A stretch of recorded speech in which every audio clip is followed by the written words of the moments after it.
नमस्कार, लोकमत.com मध्ये आपलं स्वागत आहे। आज सकाळीच आपण पाहिलेली सर्वात मोठी बातमी म्हणजे भारतीय वायुसेनेने पाकिस्तानच्या हद्दीत घुसून तेथील दहशतवादी तळांवर हल्ला चढवला। पहाटे 3:30 वाजता इंडियन एअरफोर्सकडून हा हल्ला करण्यात आल्याचा दावा पाकिस्तानने केला आहे। म्हणजेच एक प्रकारे पाकिस्ताननेच यावेळी पुरावे देण्याचं काम केलंय असं म्हटलं तरी वावगं ठरणार नाही। तुम्ही पाहताय सकाळी झालेल्या या हल्ल्यानंतर सोशल मीडियामध्ये तीव्र पद्धतीनं रिॲक्शन येत आहेत। म्हणजे भारतीय सैन्याचं एक प्रकारे कौतुक केलं जातं आहे, अभिनंदन केलं जातं आहे, भारतीय सैन्याचे आभार मानले जात आहेत। तर पाकिस्तानला कसा धडा शिकवला अशा शब्दात सोशल मीडिया रिॲक्ट होत आहे। पुलवामा येथे पाकिस्तानी दहशतवादी संघटना जैश-ए मोहम्मदकडून करण्यात आलेल्या भ्याड हल्ल्याचा हा पुरेपूर बदला भारताने घेतल्याच्या प्रतिक्रियाही सोशल मीडियाकडून, नेटिझन्सकडून, भारतीय नागरिकांकडून मोठ्या प्रमाणात शेअर करण्यात येत आहेत। तर सोशल मीडियावर हाऊ इज द जोश, आता कसं वाटतंय अशा पद्धतीनं रिॲक्शन येत आहे। तर या हल्ल्यासंदर्भात आता अधिकृतपणे माहिती देण्यात येत आहे। महाराष्ट्राचे मुख्यमंत्री देवेंद्रजी फडणवीस यांनी देखील या हल्ल्यानंतर प्रतिक्रिया दिल्या आहेत। तर भारतीय सैन्याने आपली ताकद जगाला दाखवून दिली आणि पुलवामा हल्ल्याचा बदला घेतला अशी भावना मुख्यमंत्री देवेंद्र फडणवीस यांनी घेतलेल्या पत्रकार परिषदेमध्ये त्यांनी बोलून दाखवले आहे। तर मुख्यमंत्री फडणवीस यांच्यासोबतच आपण पाहूयात की दिल्लीचे मुख्यमंत्री अरविंद केजरीवाल यांनी देखील आपली प्रतिक्रिया दिलेली आहे। केजरीवाल यांनी काय म्हटलं तर केजरीवाल यांनी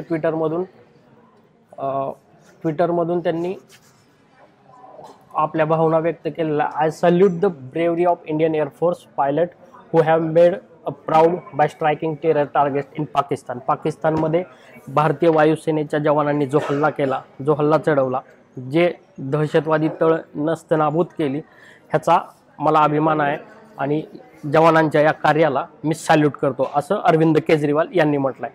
तर त्यानंतर आपण पाहूया राहुल गांधी यांनी काय म्हटलं आहे। भारतीय काँग्रेसचे अध्यक्ष राहुल गांधी यांनी देखील ट्विट करून I salute the pilot of Indian air force असं म्हणून भारतीय सैन्याच्या कामगिरीला राहुल गांधी यांनी देखील सॅल्यूट केलेला आहे। राहुल गांधीनंतरच आपण पाहूयात पश्चिम बंगालच्या मुख्यमंत्री ममता बॅनर्जी यांनी देखील ट्विट करून भारताने केलेल्या एअर स्ट्राईकचं कौतुक केलेलं आहे। तसेच भारतीय एअरफोर्सचा उल्लेख करताना त्यांनी ममता बॅनर्जी यांनी IAF म्हणजे भारतीय air force also means India's amazing fighters, भारताचे अमेझिंग फायटर्स अशा पद्धतीनं उल्लेख करून जय हिंद असं देखील ममता बॅनर्जी यांनी म्हटलेलं आहे। त्यानंतर आपण पाहूयात मध्य प्रदेशचे माजी मुख्यमंत्री शिवराज सिंग चौहान यांनी देखील एक व्हिडिओ पोस्ट केला आहे। व्हिडिओ पोस्ट करून त्यांनी या भारतीय सैन्याने केलेल्या या एअर स्ट्राइकचं कौतुक केलेलं आहे। आतंकवाद को जड़ से उखाड़ने का अभियान शुरू हो गया है। भारत की तरफ कोई गलत नज़र से देखेगा तो उसका वही अंजाम होगा जो आज जैश के आतंकियों का हुआ है। इंडियन एअरफोर्स और हमारे जवानों के जज्बे को सलाम असं ट्विट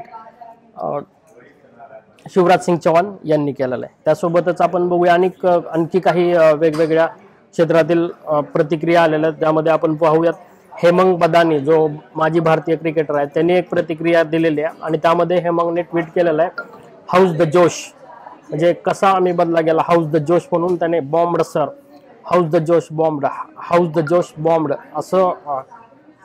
असं ट्विट करून भारतीय सैन्याचं कौतुक केलेलं आहे, भारतीय वायुसेनेचं कौतुक केलेलं आहे आणि भारतीय सैन्यांच्या सुरक्षिततेसाठी प्रार्थना केली आहे। तसेच जय हिंद देखील म्हणलेलं आहे। त्यानंतर आपण पाहूया आणखी एक प्रतिक्रिया पाहता येईल। यजुवेंद्र चहल जो आहे त्यांनी देखील ट्विटरवरून प्रतिक्रिया दिली आहे। इंडियन एअरफोर्स बहुत हार्ड इंडियन स्ट्राइक बॅक, जय हिंद अशी प्रतिक्रिया।